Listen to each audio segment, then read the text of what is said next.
Hello everyone, my self Rupal Shukla. और जो topic आज हम लोग डिस्कस करने जा रहे हैं that is biotechnology and its principle. So what is biotechnology? Biotechnology एक ऐसा टेक्निक है जिसमें हम लोग लिविंग ऑर्गेनिज्म को यूज करते हैं, उसको मॉडिफाई करते हैं, मैनिपुलेट करते हैं और उससे एक ऐसा प्रोडक्ट बनाते हैं जो कि यूज होता है ह्यूमन वेलफेयर के लिए। मीन्स वो ह्यूमन वेलफेयर के लिए वो प्रोडक्ट यूजफुल हो, वो हम लोग विद बायोटेक्नोलॉजी हम लोग बनाते हैं। और जो बायोटेक्नोलॉजी है that is possible with the technique that is genetic engineering.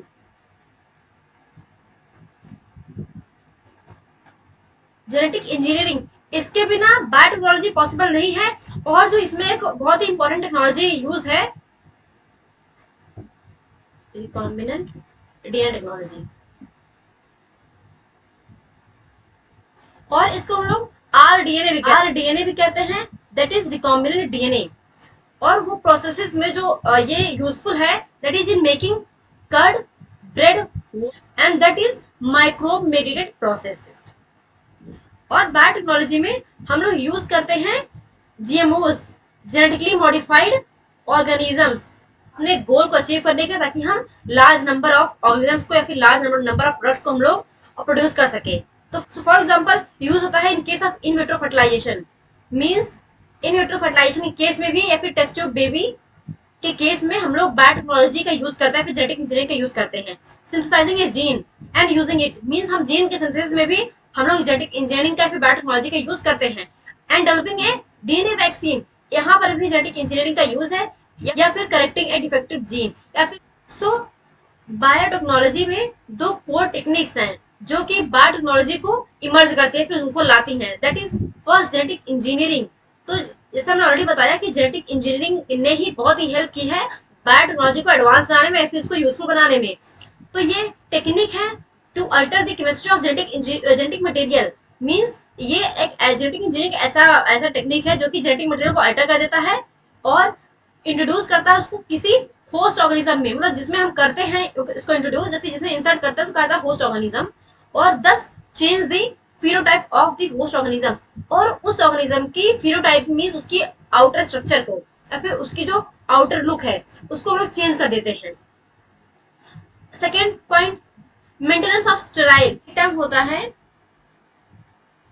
Sterilisation. Means जो माइक्रोबियल कंटेमिनेशन फ्री, यहाँ पे माइक्रोब्स नहीं है। मीन्स यहाँ पे processes to enable growth of only the desired microbe. इसका मतलब ये कि जो हार्मफुल माइक्रोब्स होता है उनको हम लोग इसमें उनकी ग्रोथ स्टॉप कर देते हैं, सिर्फ अपने डिजायर्ड माइक्रोब्स को हम लोग की ग्रोथ को करवाते हैं या फिर ग्रोथ को हम लोग प्रोलिफरेट करवाते हैं। हमारे लिए बहुत ही यूजफुल होता है, like like antibodies, vaccines and enzymes. It is जो जेनेटिक इंजीनियरिंग में जो एक चीज बहुत इंपॉर्टेंट होती है वो होती है वेरिएशन। मींस हम कितना ज्यादा चेंजेस लाते हैं one organism to another organism में।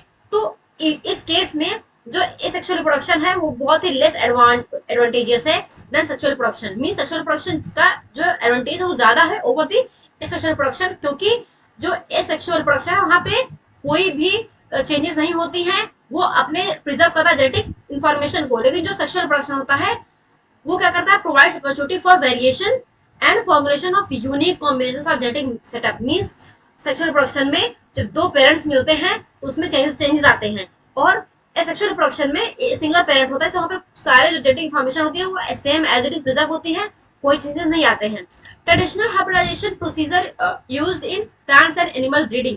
म्यूल, ये भी प्रोडक्ट है किसका, हाइब्रिडाइजेशन का, लेकिन ये होता है स्टेराइल। बस ये है कि ये अपनी प्रोजेनी नहीं बना सकता है, मतलब अपने ऑफस्प्रिंग्स नहीं बना सकते हैं क्योंकि ये होते हैं स्टेराइल। अदरवाइज ये भी एक रिजल्ट है हाइब्रिडाइजेशन का। And multiplication of undesirable gene along with the desired gene. So the techniques of genetic engineering which includes the creation of recombinant DNA means यहाँ पे genetic engineering के थ्रू हम लोग बनाते हैं recombinant DNA।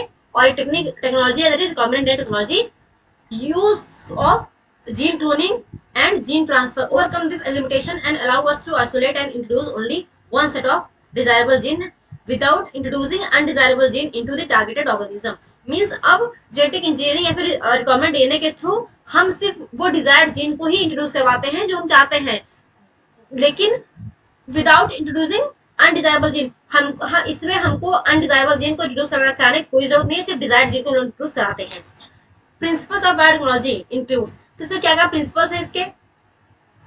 पहले इसमें होता है ऑरिजिन ऑफ रेप्लिकेशन, जहां से रेप्लिकेशन स्टार्ट होता है। क्लोनिंग प्रोसेस होता है। प्लाज्मिड, प्लाज्मिड कहा जाता है extra chromosomal genetic material, genetic information जो कि सर्कुलर फॉर्म में होता है। And next, antibiotic resistance gene, vector restriction enzymes, इनको कहा जाता है मॉलिक्यूलर सीजर।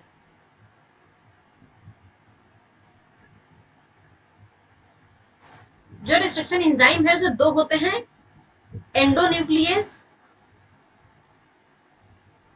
दूसरा एक्सोन्यूक्लियस। मान लीजिए ये जीन है, तो जब सेंटर से कट होगा तो वो एंडोन्यूक्लियस करेगा, और जो एक जीन है तो जब ये साइड से कट होता है, ना कि सेंटर से होके, जो साइड से कट होता है उसे कहा जाता है एक्सोन्यूक्लियस। एंड देन लाइगेज, तो लाइगेज मींस क्या होता है? जोड़ने का। जब दो डीएनए कट है तो ये हेल्प करता है ज्वाइनिंग में, मींस ये ज्वाइनिंग हेल्प करता है। In a chromosome there is specific DNA sequence called as the origin of replication, और यही ऑरिजिन ऑफ रेप्लिकेशन रिस्पॉन्सिबल है for initiation of replication, means यही ऑरिजिन ऑफ रेप्लिकेशन शुरू कराता है रेप्लिकेशन को। मान लीजिए ये कोई फॉरेन डीएनए है, ये मान लीजिए कोई फॉरेन डीएनए है,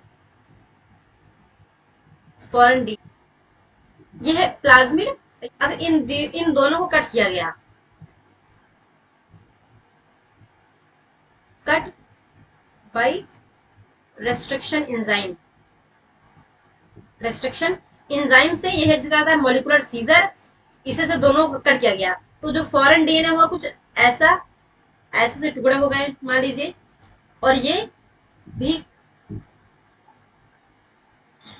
ऐसा है, यहां से मान लीजिए कट है, ठीक है, यहां से, तो यहां से कट हो गया। अब क्या होगा, इसका ये पार्ट आ गया, ये पार्ट आ गया, अब ये दोनों पार्ट होंगे ज्वाइनिंग, मींस अब इनको किया जाएगा ज्वाइन। तो मान लीजिए ये है प्लाज्मिड,